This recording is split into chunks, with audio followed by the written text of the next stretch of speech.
Pila kamatis te? Pila? 2 ka kilo ra ako 50? 50? Dora ako ate.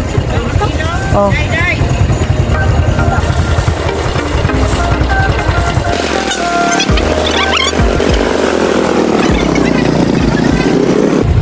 Takwan mo te, tagpila te? 40 ang kilo.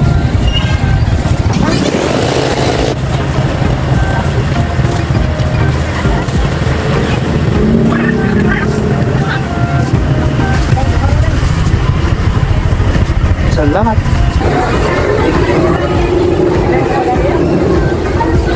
Mga kasama, kung gulay ang hanap mo, Bae City ang lugar na dapat puntahan mo kung ikaw ay taga Negros.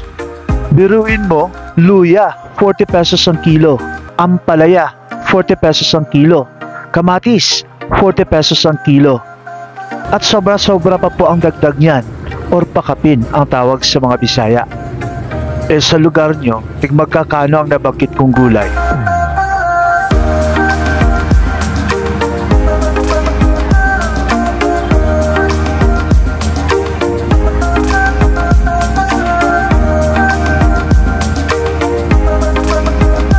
Pila pala yata eh? Kuyawan lamang. Gusto ko mong inom kape. 40 pesos. Paliya.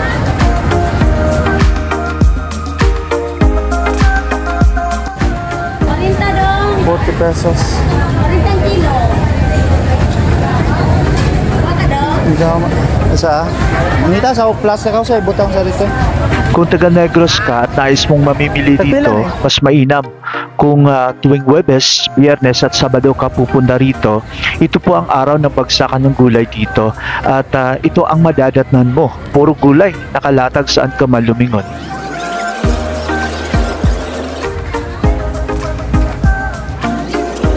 Pila do ya bay?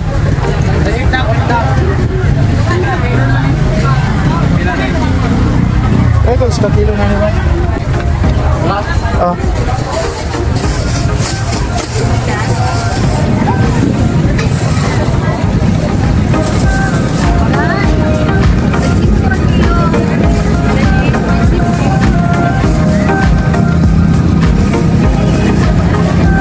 Mga boss kagatos bay harong na dagang kapin. Harong wala sukli. Alam niyo mga kasama, kung bibili kayo ng maramihan dito, halimbawa sa luya, 40 pesos ang kilo, ay maaari mo tawaran ng 30 pesos na lang. Kaya para doon sa mga negosyante ng gulay, lalo na sa mga taga Valencia, Negros Oriental, kung saan ako po ay taga roon, ay dito po kayo sa Bais mangumpra. At tubuan nyo na lang ng konti pagdating dyan sa Valencia. Diyos mio, ang palaya po sa Valencia, 90 pesos ang kilo. Ang luya po, 80 pesos ang kilo. Diba? Halos kalahati ang agwat. Hindi sa sinisiraan natin ang mga bilihing gulay sa Valencia mga kasama. Ang akin lang po, makatulong at matugunan ang hinaing ng marami. Kapag napasyal sila sa Valencia tuwing Sundays, kung saan Sunday market sila, sa totoo lang po, sa aking opinion, mas mahal po ang gulay ng Valencia kaysa syudad ng Dumaguete. Kung tutusin, upland po ang Valencia, agricultural po ang lugar. Kaya dun sa hindi pa alam kung saan ang Bais, nasa northern part ng Dumaguete City, halos 1 oras lang po ang biyahe na may 48 kilometers ang layo via National Highway.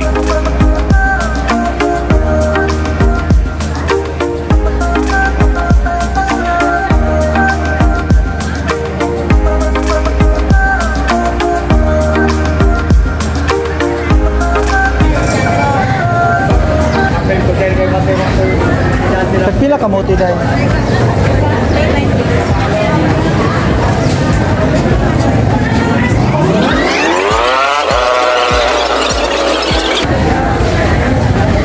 Pila na te? Napansin ko doon kanina. Dua ka bok te? Nang dagko. Usa kay ngalan na ni? Kamansi. Kamansi. Ako ni siyang gitimplahan. Nanan siya kaano.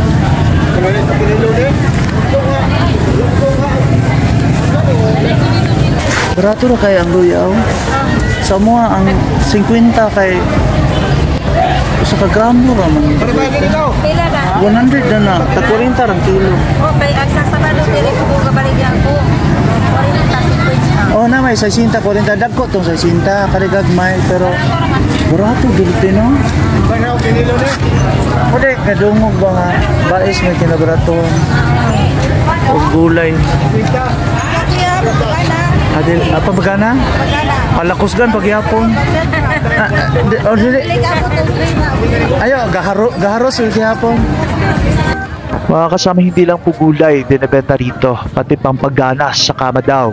Andito rin. Inaalok po tayo kanina, nakabote po, parang tubig or lana pa ang loob. Or baka rubos lang yon, tinunaw.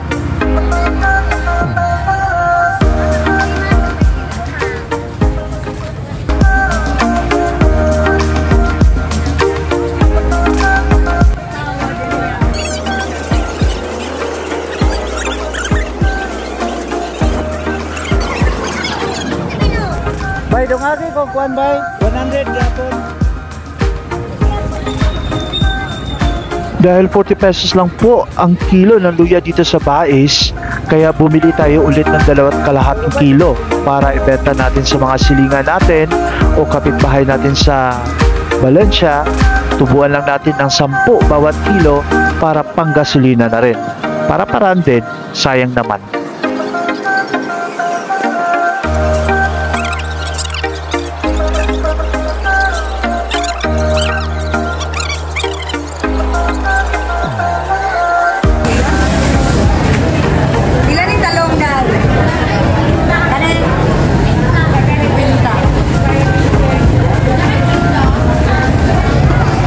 Mana isulod, boss? Tagpila na isulod? Lubinta na. Lubinta na? Pila ka bukang lubinta? Pulo? Mga kasama, ang tawag po namin nito ay sigarilyong luboy, tabako na nakabalot sa tuyong dahon ng duwat.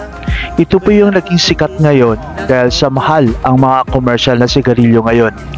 Nung nasa elementary pa po ako, lulot-lula ko lang ang naninigarilyo nito. Pero ngayon, mga kabataan na rin sa probinsya. Nahala, sige! Kung naibigan niyo po ang video na ito, paklik naman sa subscribe button na nasa baba para sa susunod nating biyahe.